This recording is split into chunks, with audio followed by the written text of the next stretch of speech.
Halo, kembali lagi bersama Pak Ervan di channel YouTube EDN Kebon Dalem Kidul 1. Kali ini kita akan mendengarkan cerita literasi. Judulnya Raja Cendol. Simak baik-baik ya. Raja Cendol. "Selamatkan bayi ini, selamatkan," kata kesatria kuda sambil meletakkan bungkusan di balik semak. Kesatria itu menatap Pak Eku dengan iba. Belum sempat berkata, kesatria itu pergi ketika melihat pasukan berkuda berlari kencang di belakangnya. "Jangan biarkan dia lolos," kata salah seorang penunggang kuda. Pak Eku bingung. Dia berdiri mematung. Pak Eku dikejutkan oleh suara tangis. Dia segera mendekati sumber suara. Dilihatnya bayi laki-laki mungil itu sedang menangis. Pak Eku merasa kasihan. Dia segera pergi membawa bayi itu. Pak Eko tidak kembali ke rumah. Dia meninggalkan kampung halamannya. Pak Eko membesarkan bayi itu sendiri. Istrinya telah lama meninggal. Bayi itu diberi nama Ranu. Ranu tumbuh menjadi anak yang rajin. Setiap hari Ranu membantu Pak Eko membuat cendol.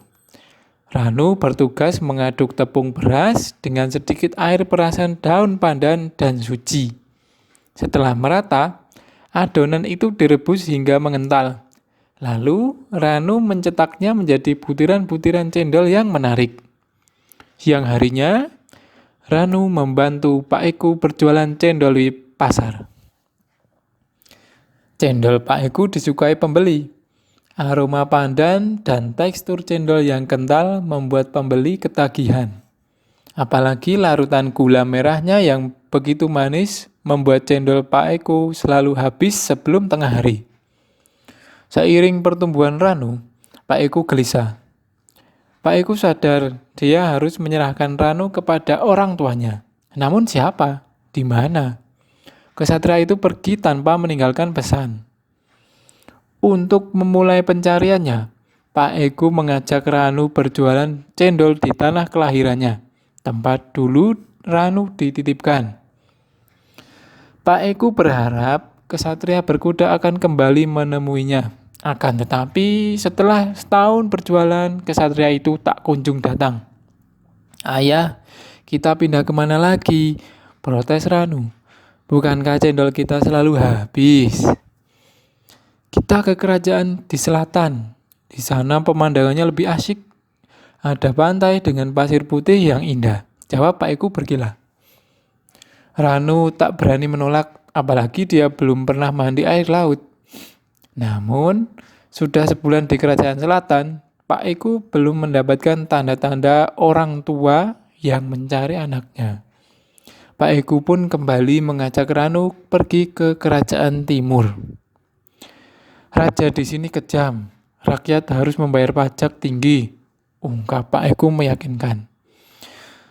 Ranu memakluminya, pelanggan cendolnya banyak yang menggunjingkan raja mereka. Di kerajaan timur pun Pak Eko tidak mendapatkan berita yang dibutuhkan. Begitu juga di kerajaan utara dan barat. Kita ke kerajaan seberang," ajak Pak Eko ketika sudah setahun di kerajaan barat. "Kok pindah terus ya?" keluh Ranu. Pak Eko terdiam. Dia tidak punya alasan yang kuat. Penduduk di sini menyukai cendol. Begitu juga dengan keluarga kerajaan. Setiap hari Ranu mengantar cendol pesanan raja. Begitu juga saat ada pesta atau kedatangan tamu kerajaan. Cendol selalu menjadi hidangan istimewa.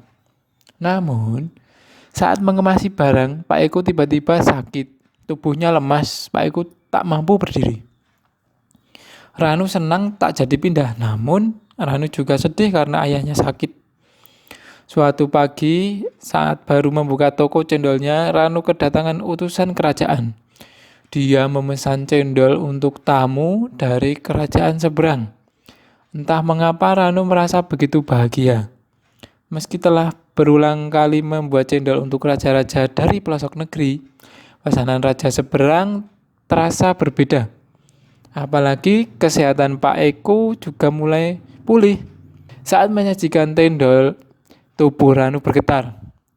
Kakinya terasa berat untuk melangkah. Ingin sekali Ranu bersimpuh di hadapan sang Raja Seberang. Akan tetapi, apa Raja Seberang merasakan hal yang sama? Beliau hanya terpaku menatap cendol. Silakan Paduka, kata Ranu sambil membukukan badan. Raja Seberang terbelalak saat melihat tanda hitam pada tengkuk Ranu. Dengan terbata-bata dia berkata, Kau siapa? Namaku Ranu, pembuat cendol ini. Siapa yang mengajarimu? Ayahku. Di mana dia? Raja Barat segera memerintahkan pengawal untuk memanggil Pak Eko. Seisi ruangan diam, menunggu apa yang akan terjadi saat Pak Eko masuk istana. Kesatria berkuda, bisik Pak Eko lirih.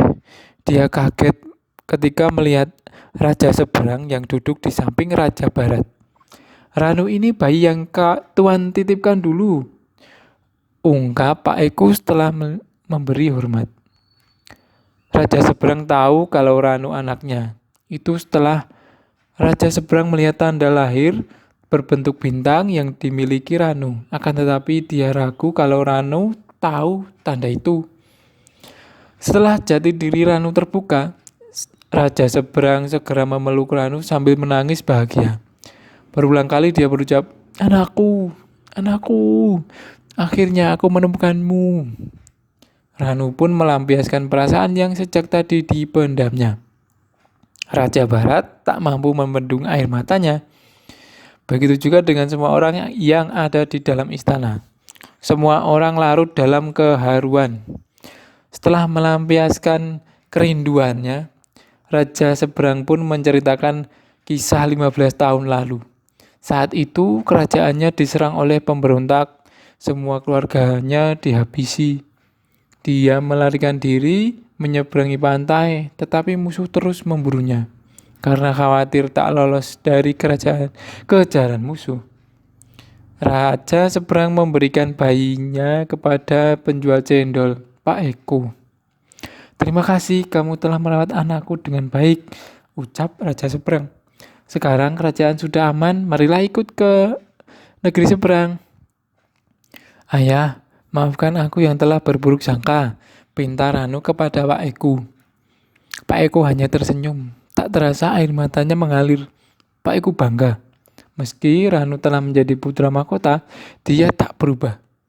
Ranu tetap menjadi anak yang rendah hati, layaknya penjual cendol. Tamat.